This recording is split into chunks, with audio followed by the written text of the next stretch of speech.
PE Consultants LLC. We perform wetland delineations in compliance with required environmental permitting to support your land use goals. Wetlands must satisfy 3 criteria: hydrophytic vegetation, hydric soils, and hydrology. In order for the wetland plant criterion to be satisfied, 50% of plant species within a given sample plot must be wet-adapted plants called hydrophytes.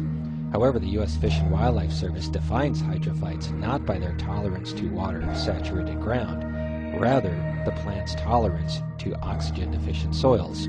Hydrophytes include herbaceous vegetation such as skunk cabbage, shrubs such as salmonberry, and even trees such as Oregon ash. This is skunk cabbage. That's one of the indicators of a wetland, and some of these other plants are also indicators of a wetland. A hydric soil is a soil that is formed under conditions of saturation, flooding, or ponding long enough during the growing season to develop anaerobic conditions in the upper part. Hydric soils can appear as blue, green, or gray mineral soils or clay, commonly containing reddish mottles. The color of the soil is caused by the chemical reduction of iron and manganese in wet, oxygen-deficient conditions. The reddish mottles are caused by the rusty chemical oxidation of iron and bubbles that form in the soils as the soils become wet. Hydric soils can also appear as black organic muck or peat, sometimes containing partially decomposed vegetation as a result of oxygen-deficient slow decomposition.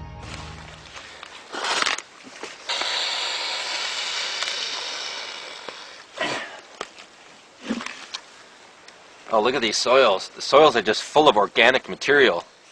The hydrology criterion is satisfied in areas which are inundated and are saturated to the surface for a consecutive number of days for more than 12.5% of the growing season. In western Washington, the average growing season is from March 1st through October 31st. 12.5% of the growing season adds up to approximately 22 days. Thereby, for most of the year, a wetland could be dry. Hydrology indicators aid in the determination of hydrology, especially if obvious ponding in saturated soils is not present during the site evaluation. These indicators may include standing water, water-stained leaves, drift lines, oxidized root channels, streams, or culverts.